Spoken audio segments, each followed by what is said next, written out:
My first tip for DaVinci Resolve on the iPad Pro is how to use power bins. You probably know them already from the desktop version, that you have to turn them on initially by going into the view menu on top. But on the iPad version, there is no view menu available. So there you need a little workaround for that. So you can simply activate them by pressing Command Option K. Then you see this keyboard customization view here, and there you can scroll down to View, and under the View menu you scroll down to Show Power Bins, and there you can assign any button that you want to. I have it assigned to Shift Bracket Right because that was one of the free one, but it doesn't matter what you choose here. And then after setting that up, you simply press Shift and Command Bracket Right in my case. Then you see here you have power bins available now. So now you can drag anything from your timeline or the media pool into that folder and it stays there. Doesn't matter which project you have open, which is super helpful. So that's definitely something that you should use also on your iPad Pro. And that was my first tip for DaVinci Resolve on the iPad. There are 9 more to come, so keep watching.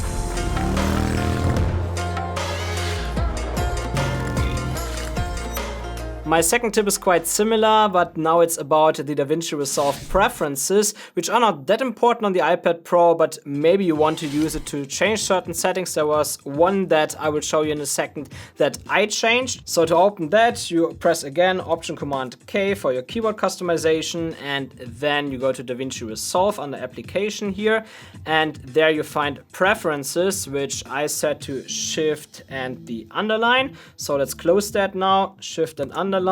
Now you can see I have the preferences available here. Now what I changed was here in the general, or what I changed now for you, I changed it before, but I turned that off now for the sake of the tutorial here.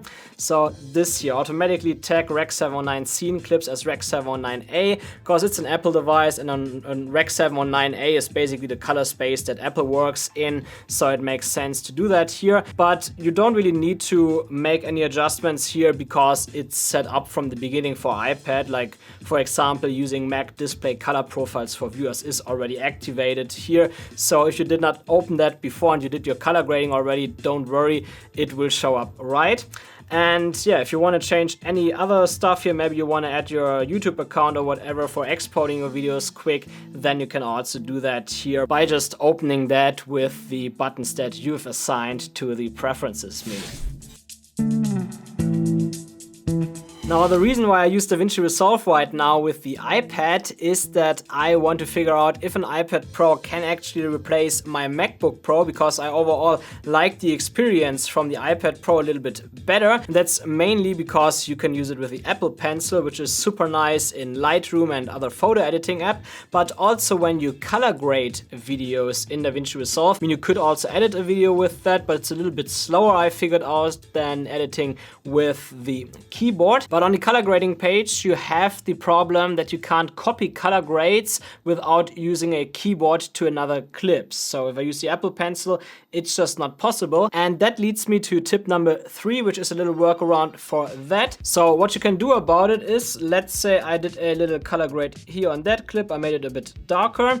And now I want to copy that color grade to other similar clips. Then instead of doing that on the color page by only using my Apple Pencil here, I would go to the edit page, and then here I can just long click or right click in that case on this clip to open the context menu, and here I can click copy, and then I can go to the clip where I want to copy my color grades to, and here I select paste attributes, and there I can click on color correction and apply, and as you can see it gets darker, so now I've copied my color grades. It's not the best workaround really, because you have to switch pages, which it shouldn't be. I wish that DaVinci Resolve would give us the option directly on the color page as well, but it's at least a workaround for now. I guess that that will come with future updates for the app.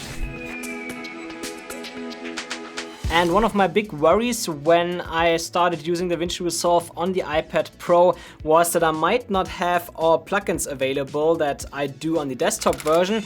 And as far as I know, at least that's true. Correct me if I'm wrong, maybe it changes at any time. It's quite easy to install plugins then. But as far as I know, it's for most plugins not possible right now. But luckily, one of my favorite plugin companies, Motion VFX, which is also today's sponsor, released their M Installer app for for the iPad Pro or generally the iPads. So that allows you to quickly install all of their DaVinci Resolve plugins onto DaVinci Resolve on the iPad as well. So let me show you how to do that. I think I don't have to show you how to install an app on the iPad Pro. You just look for M Installer in the App Store and there it is. And now when I open M Installer here, you can see that there are all the plugins that I have. And the first time you open the M Installer app, it asks you for the DaVinci Resolve location. I can quickly show you that here. So that's how it looks in the beginning. And there you just click on my iPad and then on the DaVinci Resolve folder and you click open there, and then it knows how to install the plugins.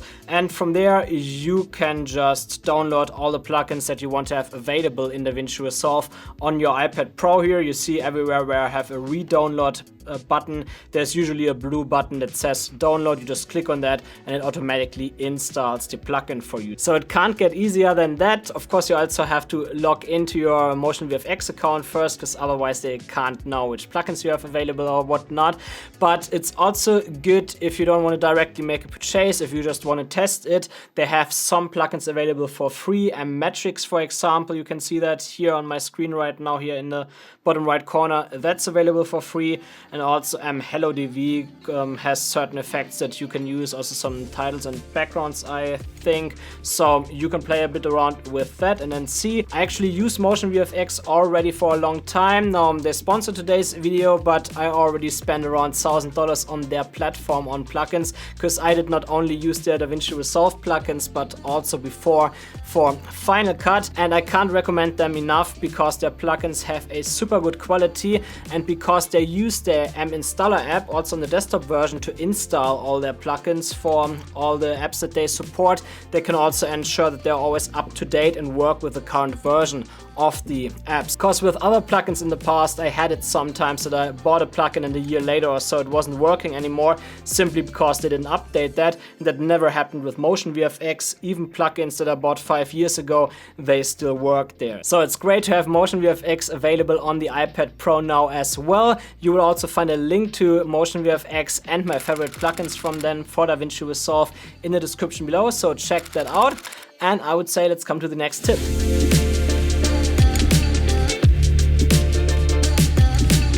And next is how to use LUTS in DaVinci Resolve on the iPad Pro. I would actually say it's easier as on the desktop version because you find the LUTS folder easier. That is when you click in Finder or the Files app on my iPad, and then in the DaVinci Resolve folder you find the folder LUT, and there you can just copy all of your LUTs directly, or you can also organize them in subfolders.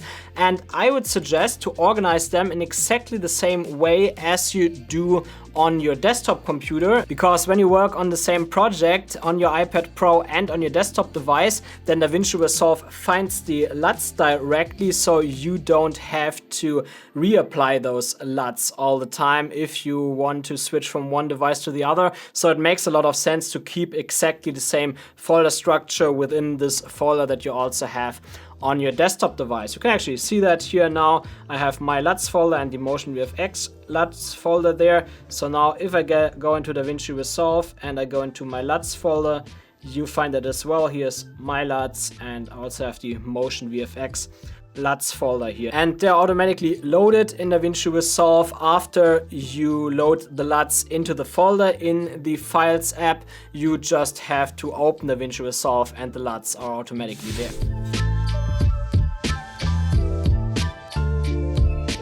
And you should know my next tip by now already. It's all over YouTube, which is that you actually have all pages in DaVinci Resolve on the iPad Pro available. You just need to activate them. And to do that, just in case you don't know already, you press Option Command K again for the keyboard customization. And there you go to Workspace, and under Workspace you have the option Show Page, as you can see here, and there you can just assign keyboard shortcuts to all the pages that you need, and then you can quickly open them. For example, the Edit page, when I press Shift E, you see that it's now deactivated. When I press Shift E again, then I have it activated again, so it's actually available. But I must say that there's a reason why these pages are not available by standard, and that is that they are not perfectly optimized yet for the iPad version. For example, if I go on the music page here, you can see that in this part of the music page here. For example, there's nothing right now, and usually on the desktop version you find some options for the audio tracks there. So there you can see that something is missing. And what I also discovered on the edit page, for example, is that while everything is there, the edit page crashes quite often. Like, I edited the video from last week on the iPad Pro completely, and I had about 10 crashes back then. So I guess the reason for that is probably also because the edit page is not perfectly optimized. And that also leads me directly to the next tip, which is that you should save more often as on the desktop version, because it doesn't always do a perfect job of saving your current status. For example, I told you I had lots of crashes on the edit page, and on one crash I actually lost about 5 minutes or a bit more of work. So after that I actually saved a lot more than before. To do that, you just press Command S and then it saves automatically. Usually it saves everything automatically, but you might get the same problem that I had and you lose a bit of progress. So I don't want that to happen to you. So just save a bit more often, at least until they officially release the edit page, so that it runs a bit more stable.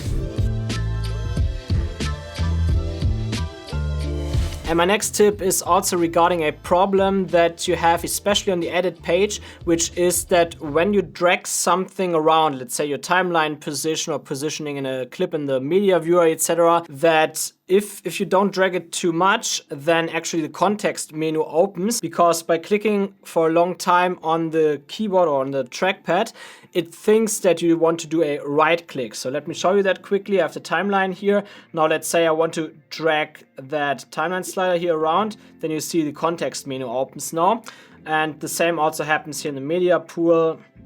Let's say I open an A-roll clip here, and then it's actually not A-roll, but let's just drag it around. You see now the context menu opens all the time. And now what you can do to solve that quickly is to simply drag the slider very far away and fast, because then the keyboard doesn't recognize it as a right click anymore. So let me do that. I would drag it very fast to the right here, and then I would drag it back.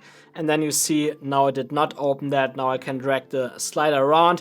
It's definitely not the best solution, but that is something that you can do quickly. And the other solution is to simply use your finger or the Apple Pencil. So if I use my finger here, it also doesn't recognize a right click. So here it's totally doable. And the same goes for the Apple Pencil. I can also just drag the slider around here and nothing happens, no right click. Like, some quick workarounds, definitely not perfect. I hope they prevent that somehow in the future. Maybe it's also like good if someone from Blackmagic sees that to work on that, especially on the edit page when they bring out the next update.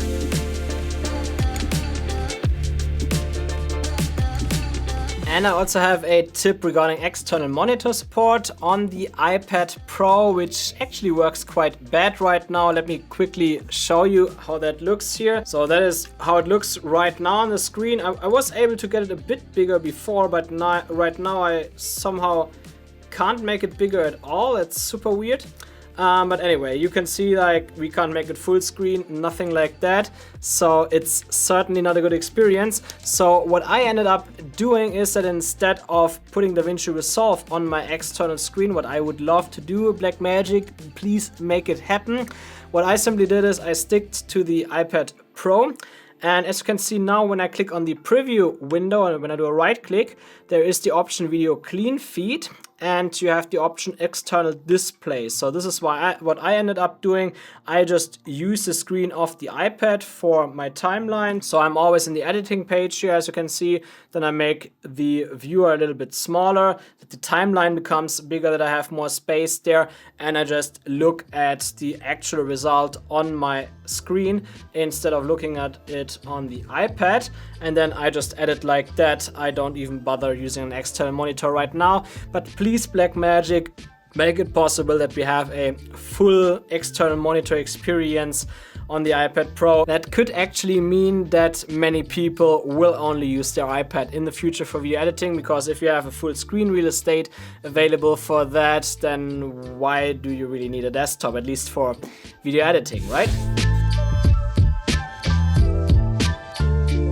And my next tip for editing videos on the iPad Pro with DaVinci Resolve is to also use the Blackmagic Cloud if you are an individual and you don't work in a team, because that allows you to seamlessly switch between desktop and the iPad version. Let me show you how to do that here. So you simply go on the Blackmagic website, and there you have this login here with the cloud next to it. So by clicking on that, you come to this screen here, and there you can sign up for the cloud. You have to choose your country, etc. there, and just basically follow the steps on the computer. And after signing up, you can create a library there, and per library you have to pay $5 per month. What's great is that these $5 per month are actually per library and not per user, so you can actually invite other users if you have an editor, if you work in a team or whatever. So Blackmagic Cloud is actually quite affordable. But now for our use case here, what you will do next is to simply go in.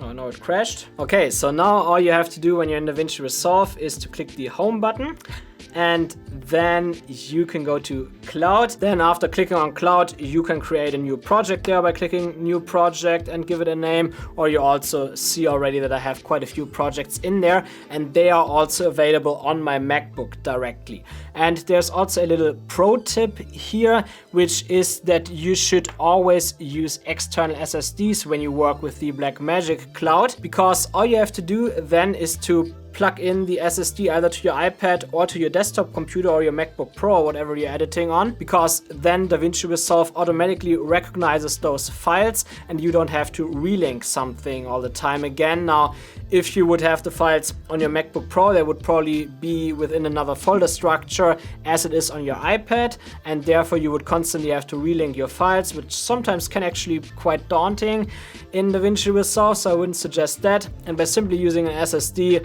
it always detects them, so you don't have to do anything. It just works. You can just seamlessly switch from one device to the other. So this video was only for the iPad Pro version of DaVinci Resolve, but if you also want to know what plugins I use generally in DaVinci Resolve, also on the desktop, then check out this video here in the corner. There you will learn more. And aside from that, if you found this video helpful, please leave me a thumbs up and consider subscribing for upcoming tutorials about DaVinci Resolve. And I'm also launching my course soon, where you will find a link to get notified in the description below. See you there.